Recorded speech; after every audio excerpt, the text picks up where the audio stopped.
Halo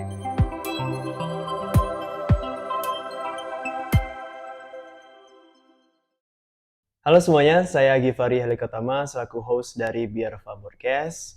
Kali ini program khusus di Biar Fun Podcast yaitu program hashtag Bila Pilih Wakil Rakyat yang saya khususkan untuk bakal calon anggota Dewan dari Kota Sungai Penuh, Dapil 1, Dapil 2, dan Dapil 3. Dan pada kesempatan kali ini saya mengundang salah satu tokoh inspiratif juga, salah satu orang yang akan mencalonkan diri sebagai anggota Dewan yang ada di Dapil 1 ya Bu?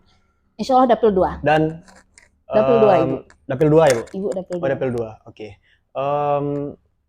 Dan juga bisa merupakan tokoh wanita yang mencalonkan diri di dunia perpolitikan ini. Insya Allah. Ya, mungkin boleh perkenalkan diri Bu, nama Ibu siapa? Gitu.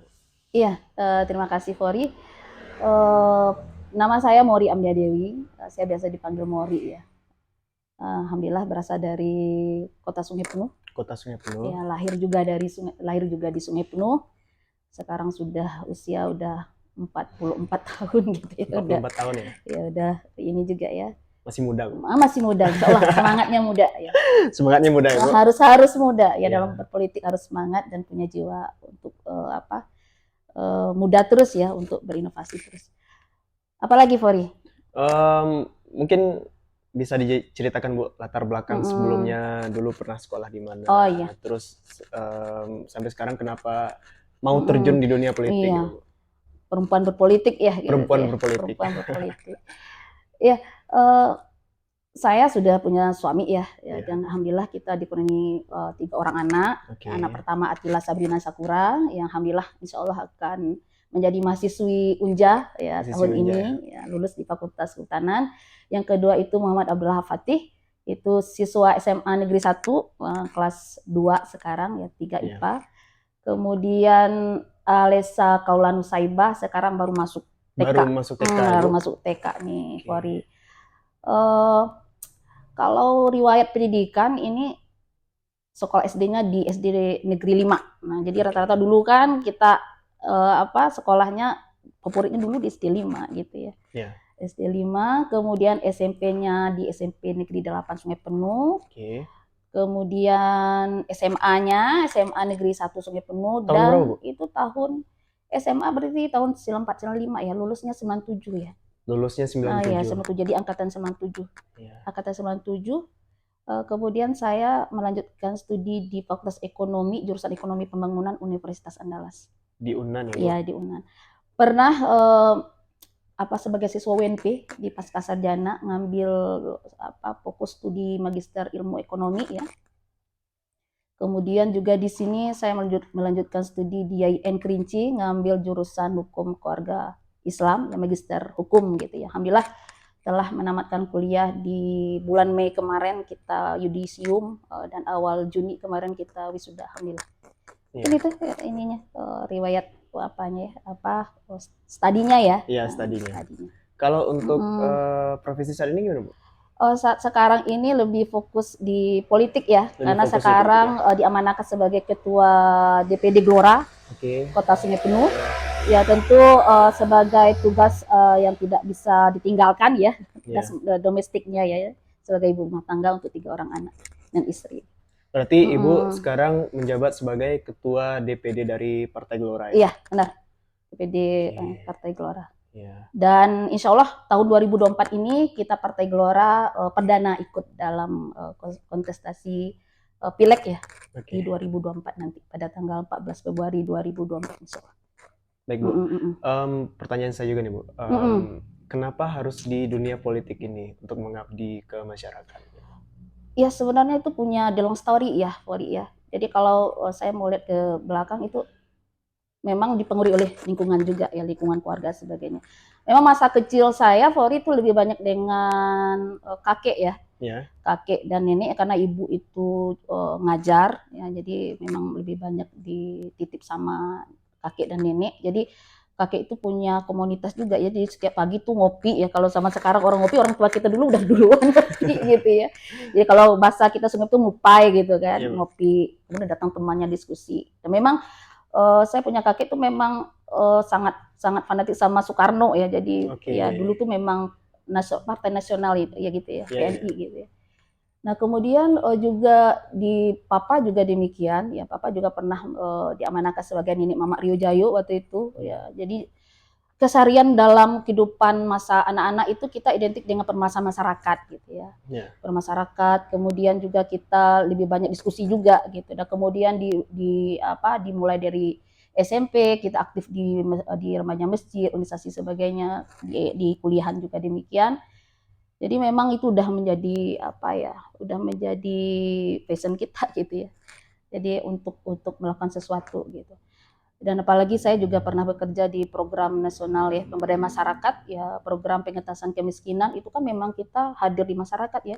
Jadi memang melakukan tugas fungsi seperti layaknya seorang anggota dewan ya, kita mengawasi, memfasilitasi gitu ya, mengawasi pekerjaan masyarakat, kemudian juga menuntun mereka kepada tupoksi yang benar, kemudian juga kita melakukan edukasi ya terhadap apa yang mereka lakukan gitu ya. Jadi itu di sini ya Bu? Ya di sini. Di jadi Kerinci? Dulu Kerinci ya, dulu di Kerinci sebelum dibentuk Sungai Penuh 2028 ya Fori ya. Dulu P2KP itu 2007. Ya, jadi saya dulu 2007. Kemudian 2008 itu kita PNPM ya, Program Nasional Pemberdayaan Masyarakat. Jadi intinya kehidupan masyarakat itu kita sudah jalani gitu ya, dengan sudah ikut terjun juga kita bagaimana tentang masyarakat Kota Sungai Penuh itu sedikit banyak kita sudah memahaminya gitu. Oke Bu,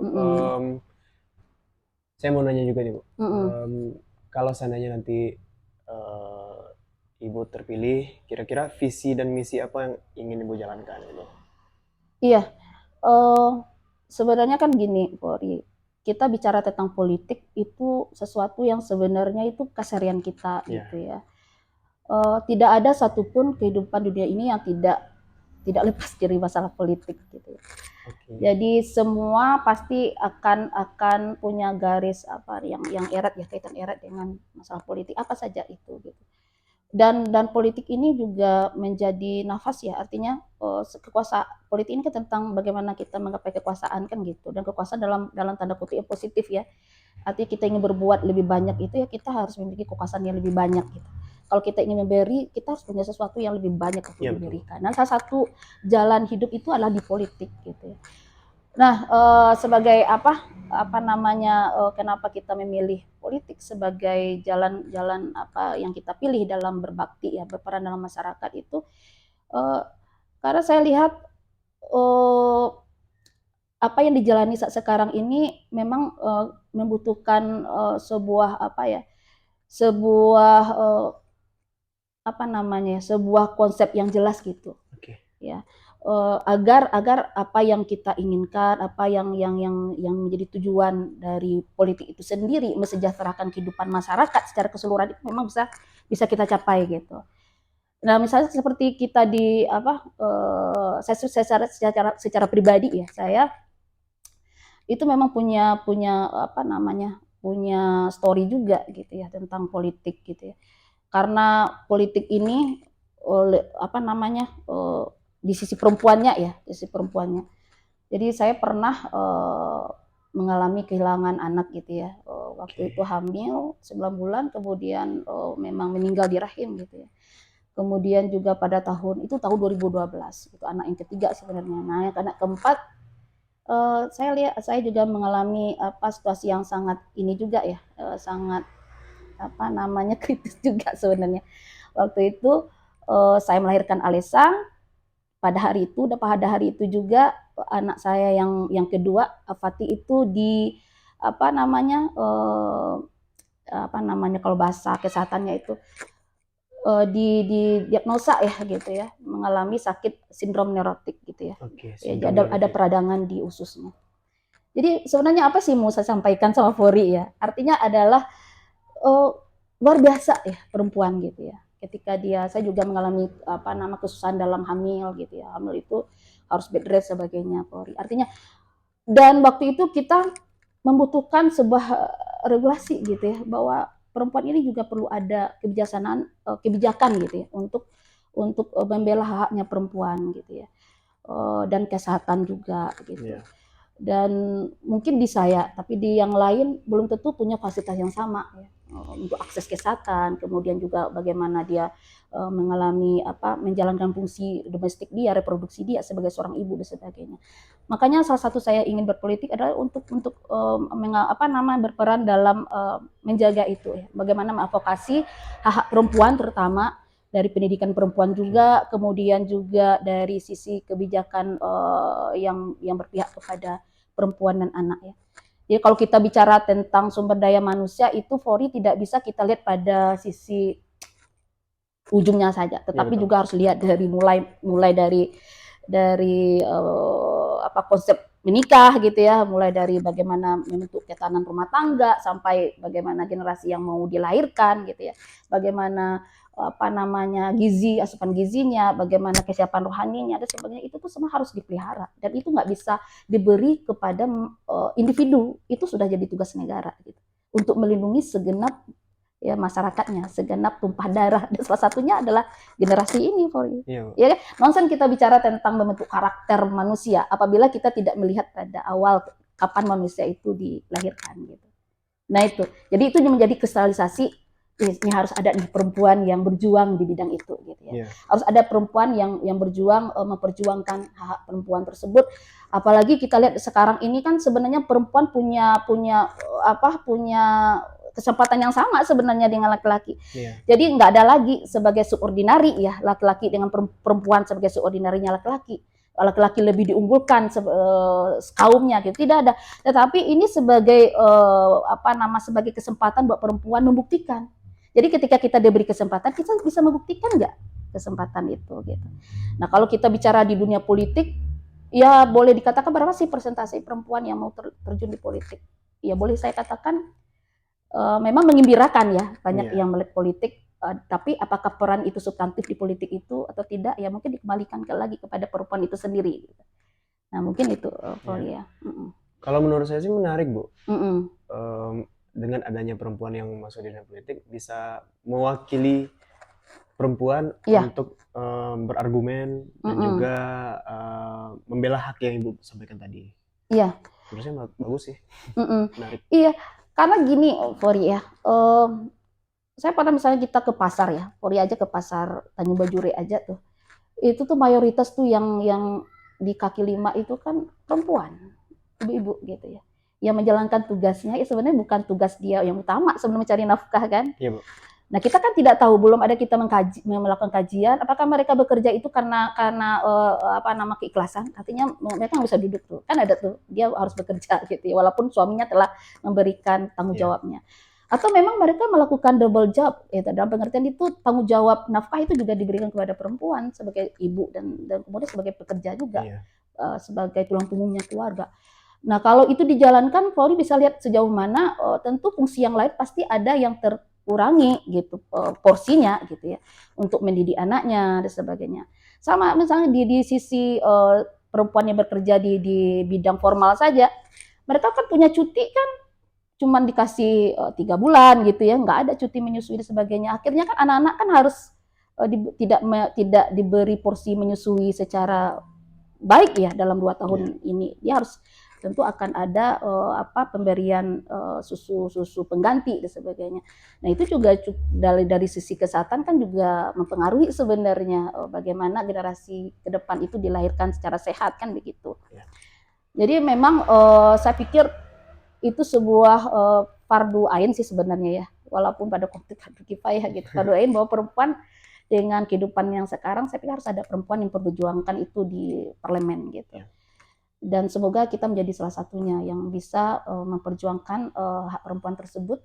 Bagaimana juga nanti kita memperjuangkan di sisi generasi ya, anak-anak ya, balita dan sebagainya, kemudian pendidikan juga. Jadi kalau kita mengingatkan ke depan itu Fori itu ada namanya sarapan gratis di setiap sekolah gitu. Karena kan kita tahu nih nggak semuanya anak-anak itu pergi ke sekolah sudah sarapan. Dengan jadwal yang begitu ketat, dengan tugas-tugas sekolah yang saya lihat sekarang lebih tugas sekolah saya waktu di universitas gitu ya.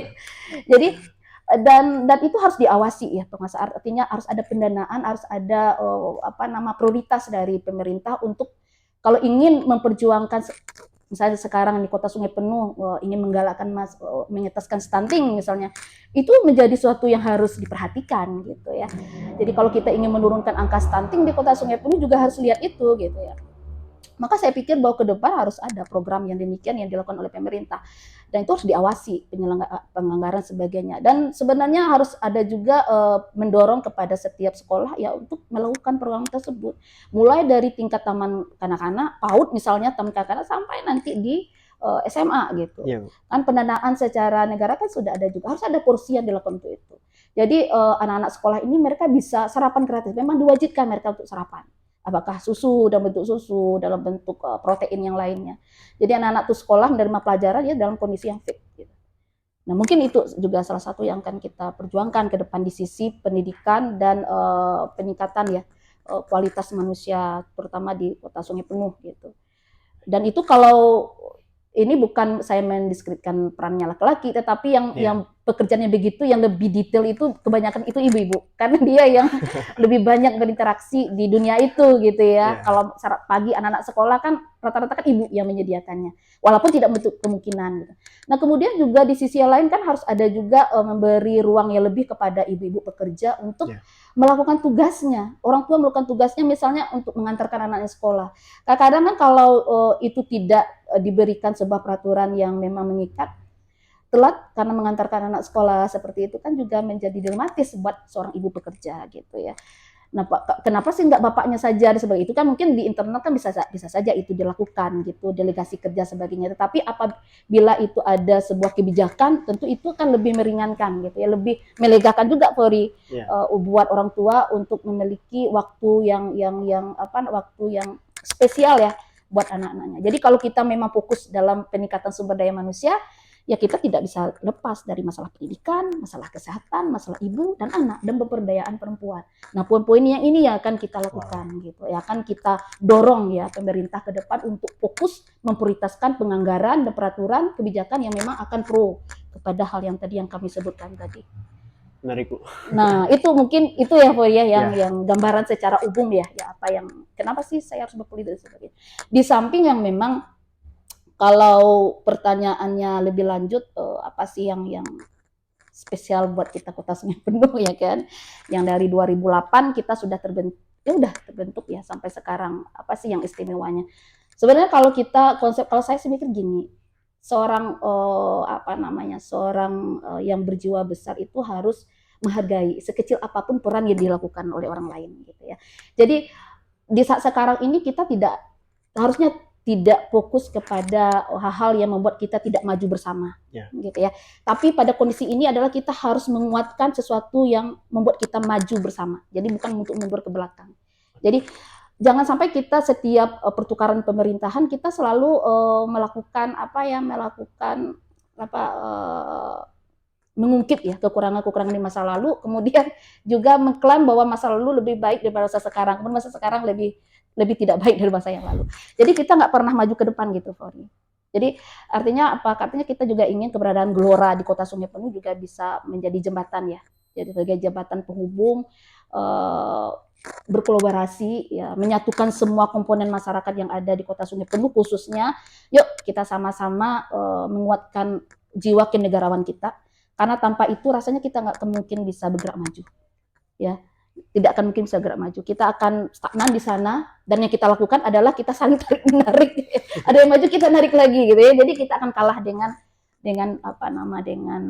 daerah-daerah yang bisa jadi sekeliling kita gitu. Itu Fori ya. Menarik, Bu. Kalau dari konteks ya, kenapa sih harus berpolitik gitu ya?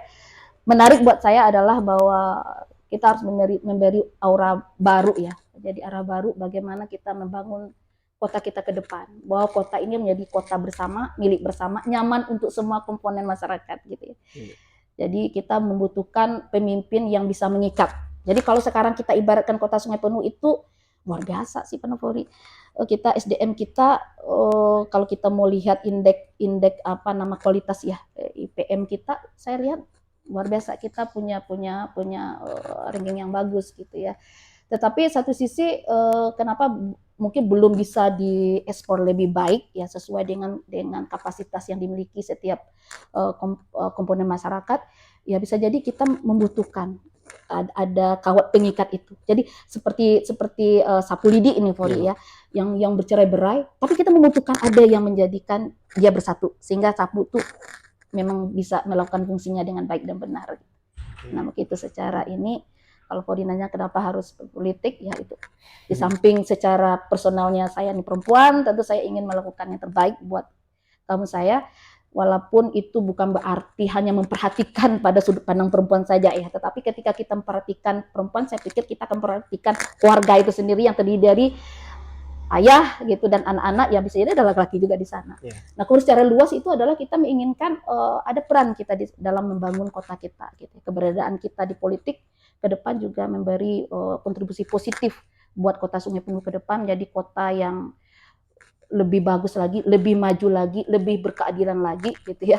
Lebih menguatkan persatuan-persatuan kita untuk melahirkan pemimpin yang memang menjadi pemimpin yang negarawan ya, yang melihat sesuatu itu sesuai dengan apa sih kebutuhan bangsa kita, kebutuhan masyarakat kita, tidak lagi melihat pada kebutuhan kelompok tertentu misalnya demikian, ataupun kepentingan-kepentingan yang lain gitu ya, tetapi bisa mendorong itu menjadi kepentingan bersama, kebutuhan kita bersama, dan mampu menjadi jembatan dan mengkolaborasikan semua kepentingan itu menjadi suatu tujuan bersama, memajukan kota Sungai Penuh menjadi kota yang nyaman ya buat semua komponen masyarakat yang ada di Sungai Penuh ini.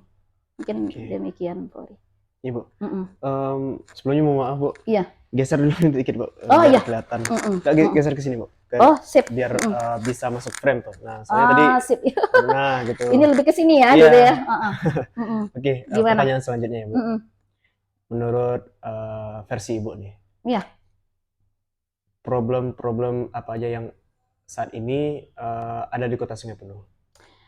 Iya, ini mungkin secara subjektif ya, saya subjektif memandangnya ya. Jadi saya sama seperti saya sampaikan tadi bahwa masalah kota Sungai Penuh ini kita belum menemukan sosok pemimpin pemersatu. Itu saja. Jadi pemimpin pemersatu dalam pengertian itu adalah yang memang pemimpin yang bisa hadir di seluruh komponen masyarakat Sungai Penuh gitu ya. Yang bisa menjadi jembatan tadi ya. Yang bisa menjadi pengikat yang telah kekuatan-kekuatan yang terurai tadi menjadi sebuah kekuatan yang kuat gitu dan mendorong mereka untuk sama-sama maju. Jadi kalau itu sudah itu ada di elit politik kita, elit masyarakat kita ya, di tokoh masyarakat kita punya perspektif yang sama memajukan kota Sungai Penuh, masalah sampah misalnya ya, masalah mungkin peningkatan pertumbuhan ekonomi ya. Kemudian mengkaji aspek apa yang sebenarnya menjadi prioritas untuk kota Sungai Penuh ini yang bisa kita menjadikan sebagai bidang utama ya yang akan membangkitkan ekonomi masyarakat. Kalau itu bisa disatukan dengan pemimpin yang seperti tadi kriterianya, saya pikir itu mudah dilakukan karena sebenarnya masyarakat Sungai Penuh ini mudah ya. Kan kita lahir di sini ya. Sebenarnya kalau bahasanya tuh mudah sebenarnya untuk dilakukan kemufakatan gitu. Nah, kenapa ya misalnya terasa sulit? Ya bisa jadi kita kekurangan teladan. Ya. Jadi mungkin kita kekurangan teladan, apakah di tokoh masyarakat itu atau di sisi para politikus misalnya atau ya di sisi pemimpin itu sendiri. Nah, ini yang mau kita jadi PR besar kita ini gitu. Jadi kalau kita saat ini kita lebih menggunakan energi kita Fori untuk saling hantam-menghantam, saya pikir itu tidak ada gunanya buat kota Sungai Penuh. Itu hanya akan mendegradasikan potensi kita yang sudah ada gitu.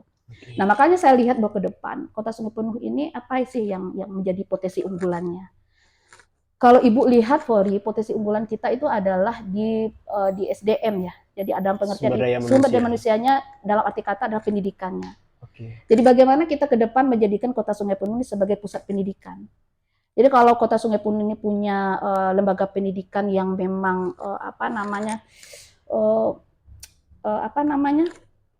kualitasnya itu samalah dengan yang ada di Provinsi Jambi, yang sama dengan yang ada di Sumatera Barat.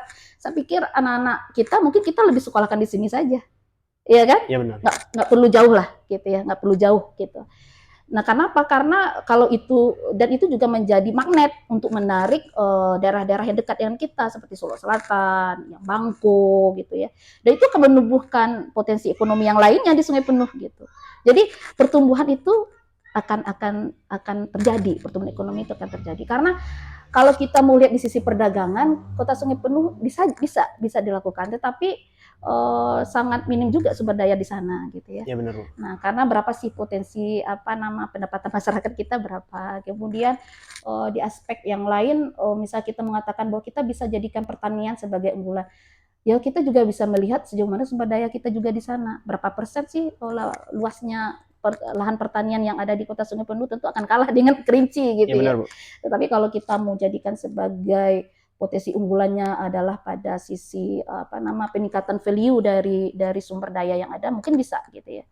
Mungkin bisa kita lakukan, tetapi saya pikir ekonomi kreatif ya yang bisa kita galakkan untuk itu dengan menambah value added ya, nilai tambah dari produk-produk yang mungkin kita hasilkan dari kabupaten, kemudian kita yang akan melakukan pengolahan untuk penambahan value added dari suatu barang jadi barang yang siap dijual dan sebagainya. Mungkin bisa itu kita jadikan sebagai potensi unggulan kita di UMKM gitu ya. Nah, tentu itu juga harus harus didukung oleh kebijakan gitu, kemudian prioritas dari pemerintah gitu. Tapi kalau itu hanya sebagai sekedar program saja, ingin meningkatkan kelas UMKM, tetapi nggak ada pengawasan, nggak ada juga evaluasi secara tahap bertahap, ya itu juga tidak akan bisa sesuai dengan harapan kita gitu. Iya. Karena sekarang Polri tahu aja kan, ke depan dengan pasar bebas, dengan globalisasi, semua barang-barang kan bisa saja masuk. Tidak menutup kemungkinan untuk kita yang di kota Sungai Penuh gitu ya, barang impor dan sebagainya yang mungkin kualitasnya bagus, harganya murah gitu ya. Dan tentu kita belum punya daya saing untuk menyaingi hal tersebut dengan produk-produk kita. Nah, tentu harus ada peraturan yang akan melindungi produksi lokal gitu ya, agar mereka mampu bersaing secara harga, kemudian juga bisa memudahkan mereka melakukan distribusi ya barang-barang yang ada di daerah-daerah sekitar maupun sampai ke internasional saya pikir. Jadi mungkin kalau kota Sungai Penuh fokus pada bidang itu, saya rasa kita bisa bangkit ya dengan kualitas kita yang ada gitu ya. Tapi tetap harus ada rasa kebersamaan kita bahwa ini menjadi kebutuhan bersama. Jadi bukan hanya kepentingan pemerintah saja, tapi harus juga merasakan bahwa kepentingannya masyarakat dan pemerintah sebagai yang mengkoordinasi itu. Dan kemudian juga ini penting, ini tugas di Dewan gitu ya, yang akan mengawasi, yang membantu pemerintah dalam membuat perundang-undangan untuk melakukan proteksi dan sebagainya, dan juga penganggaran. Ya. Jadi kalau tidak ada duet yang baik ya antara eksekutif dengan legislatif, ya itu akan ada ketimpangan gitu. Ya, ketimpangan. Nah, itulah fungsi kita. Ya semoga nanti di 2024 akan ada pencerahan ya di komposisi keanggotaan dewan nanti insya Allah. Iya. Menarik, Bu. Menarik ya.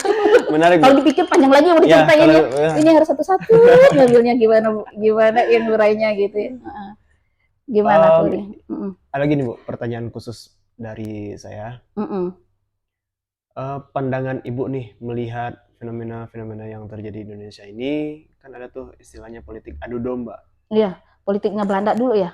Apa sih namanya? Divide et impera gitu. Divide et impera ya. Menurut pandangan Ibu nih, tanggapan Ibu gimana? Iya, sebenarnya nggak di dunia politik juga ya, di mana aja nih ini adu domba ini pasti di kalangan ibu-ibu dengan bapak-bapak ya, karena kan artinya kan bagaimana dia ingin meloloskan targetnya, ya dia pakai strategi yang macam-macam gitu ya.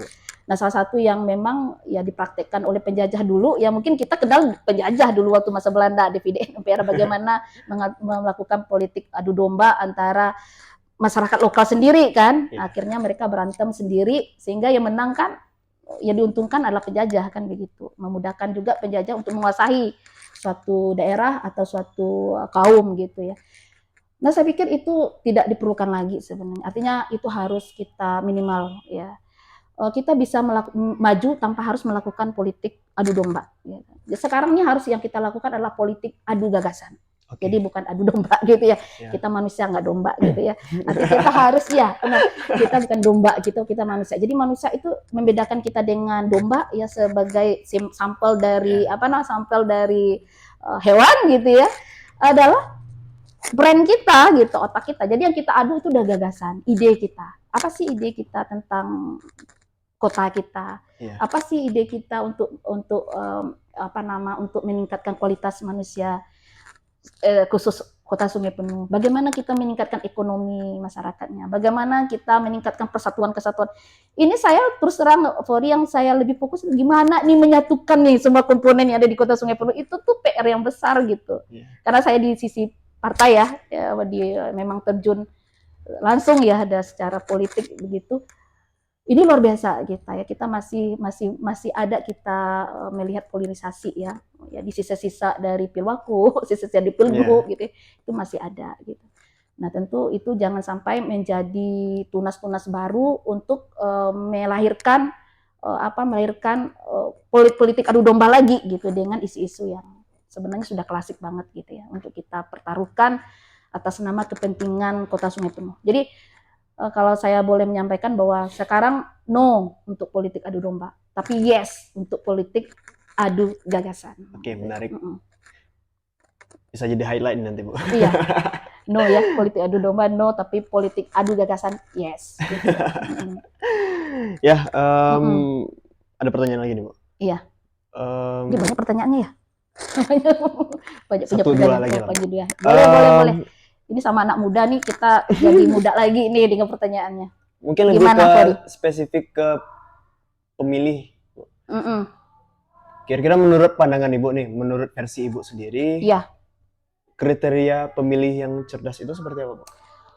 Kalau kriteria pemilih cerdas itu sebenarnya rasional.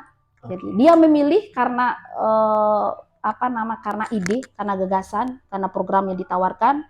Kemudian juga kena rekam jejak dari orang yang menjadi calon tersebut. Kemudian juga dia paham ya, dia mengenal dari partai mana, kan bisa jadi ya, kan ada orang memilih dia partai ini gitu. Atau ideologis gitu ya. Jadi kalau dia tidak melakukan tidak memiliki variabel itu, hanya memilih karena poin how much-nya, uang gitu ya, karena kemudian ya kekerabatan, yang nggak tahu deh mau apa hebatnya, tapi dia bukan uang kita, kayak gitu kan, itu masih saya pikir irasional juga gitu ya. Jadi kita memilih itu bukan karena hamano gitu ya, uangnya berapa gitu ya, tetapi kita memilih ya karena kita tahu apa yang dia akan perjuangkan, ada rekam jejaknya, karakternya, kita kenal dengan sosoknya dan sebagainya, ya apa yang dia tawarkan, ya harus mengenal siapa yang menjadi wakil kita di sana. Dan itu akan menentukan juga kualitas dari kebijakan yang akan diambil nanti, ya akan juga mempengaruhi kepentingan masyarakat Sungai Penuh secara umum gitu. Jadi saya ada prinsip bahwa gini, Fori, kita boleh berada diutuskan di dapil mana saja, tetapi ketika kita disumpah menjadi anggota DPRD ya, DPRD Kota Sungai Penuh misalnya, kita adalah milik masyarakat Kota Sungai Penuh. Jadi kita bukan milik dapil kita saja, tim sukses kita saja, atau keluarga kita saja gitu ya, tetapi kita adalah milik masyarakat Kota Sungai Penuh. Makanya sangat lucu kalau menurut saya, Fori, ketika anggota dewan itu mau maju, dia bayar. Ya kan? Lucunya gimana coba, Fori? Ini kita menghibahkan waktu kita loh. Ya kan? Menghibahkan waktu kita untuk dipersembahkan kepada masyarakat melalui tugas-tugas kenegaraan kita.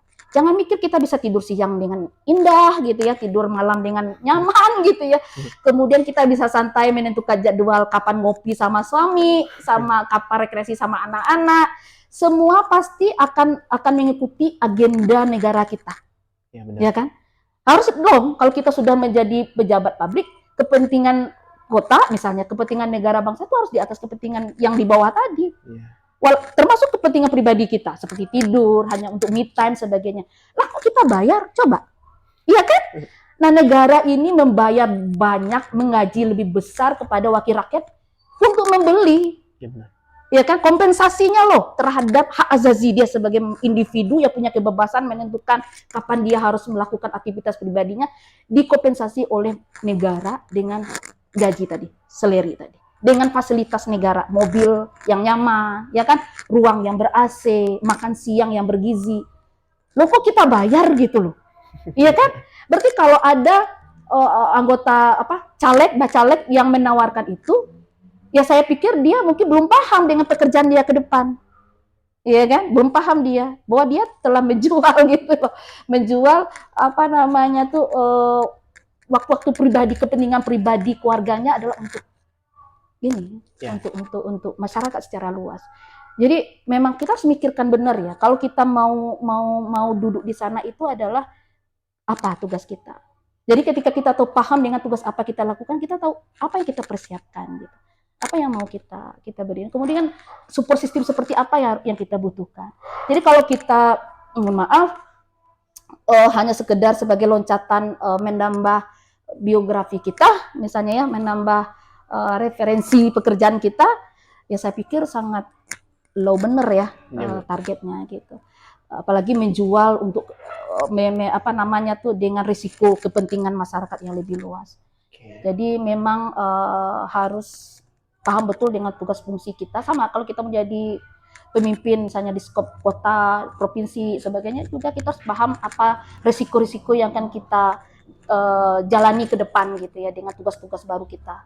Jadi dengan demikian kita juga akan melakukan edukasi kepada masyarakat gitu. Tapi kalau kita memang kepentingannya ke depan tujuannya adalah untuk memperbanyak cuan kita, misalnya memperbanyak referensi pekerjaan kita, status sosial kita, ya sebatas itu ya.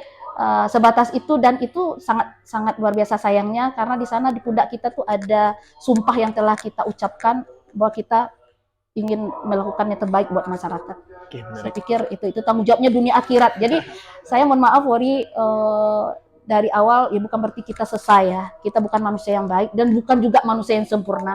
Manusia itu adalah manusia yang punya, manusia biasa ya. Kita ini bukan malaikat, bukan makhluk langit gitu ya. Kita punya potensi buat salah dan kita punya potensi menjadi yang benar gitu ya. Jadi makanya yang menjadi pengawal kita adalah diri kita sendiri dan pertolongan dari Allah Subhanahu wa taala. Jadi kalau tanpa, makanya saya selalu bilang ya, beberapa misalnya pernah mengikuti podcast sebagainya, saya mengatakan bahwa apa sih musuh terbesar Bu bagi ibu? Musuh terbesar kita adalah diri kita sendiri. Dan menjadi malaikat buat kita adalah diri kita sendiri gitu ya. Musuh terbesar diri kita sendiri. Kalau kita mampu mengalahkan ego kita, nafsu kita, berarti kita jadi pemenang. Walaupun orang lain bisa melihat kita menjadi orang luar biasa, tapi yang tahu dengan diri kita adalah diri kita sendiri. Maka sangat naif kalau kita berpikir bahwa kita adalah orang yang baik. Belum tentu gitu ya. Jadi saya juga insya Allah kalau terpilih ke depan, ya kita membutuhkan support system, kita membutuhkan kritikan, kita membutuhkan nasihat, kita membutuhkan banyak mata. Dan termasuk orang-orang yang hater ya, orang oposisi dan kita, karena mereka adalah orang yang paling jujur melihat kekurangan kita. Ya, jadi oposisi itu jangan dikeluarkan gitu. Malah kalau bisa dikasih tempat yang baik agar dia bisa menjadi cermin kita gitu ya. Oh ya, saya kurang di sini, kurang di sini. Oh, oke gitu. Tapi kalau kita oposisinya kita, oh ini nggak pro kita nih, singkir gitu ya. Ya kita akan menjadi orang yang berjalan timpang sebenarnya. Pasti kita ketemu dengan orang-orang, mohon maaf, orang akan selalu membenarkan gitu ya. Benar Bu, benar Pak. Nah tadi akhirnya politik adu domba, mohon maaf, menjilat dan sebagainya. Nah, itu nggak akan selesai gitu ya. Karena kita tidak ada yang balance tadi, pembanding itu kita tidak memiliki. Kita harus siap. Kalau kita terjun di dalam dunia politik ya, secara secara otomatis kita mempersiapkan diri kita untuk dihujat. Kita mempersiapkan diri kita belajar menjadi jiwa-jiwa pemenang, belajar menjadi jiwa-jiwa yang besar. Itu belajar loh. Belum tidak bisa kita mengklaim bahwa kita menjadi jiwa yang besar. Belum. Walaupun kita akan selesai menunaikan tugas itu juga belum tentu kita menjadi jiwa pemenang. Jadi gitu. Jadi seperti yang dilakukan Ufori ini kan juga menjadi balance ya. Nanti ke depan apa yang saya utarakan kan bisa diutarakan lagi gitu. Jadi rekam digital gitu ya. Kalau ke depan jejak digital. Kalau ke depan apa yang kita pernah uraikan, pernah kita ucapkan, harus direview, diulang. Kita ingat, oh iya benar, saya dulu punya semangatnya ini. Sekarang kayak gini. Nah, kan kita perlu orang yang demikian, yang ngingatin kita. Kalau nggak bisa dengan orang, ya rekam digital ini yang mungkin bisa nih. Oke, menarik Bu. Pertanyaan terakhir. Ya, siap. Mungkin bisa buat ini ya, buat penonton Biar Faham Podcast, pesan terakhir untuk teman-teman yang menonton ini Bu. Iya, buat masyarakat yang mendengarkan, menyaksikan podcast Biar Paham. Ya, biar paham. Biar Paham. Biar Paham Podcast. Biar Paham Podcast ya. Iya. Ownernya Ananda Fori gitu ya. Luar biasa. Baru kenal nih ternyata masih tetangga dan insya Allah family juga nih mau dikait-kaitkan gitu ya. Ya, memang dalam memasuki tahun politik ini kita berharap kita bisa melakukannya dengan baik ya. Kemudian tidak mengedepankan politik adu domba, tetapi politik adu gagasan.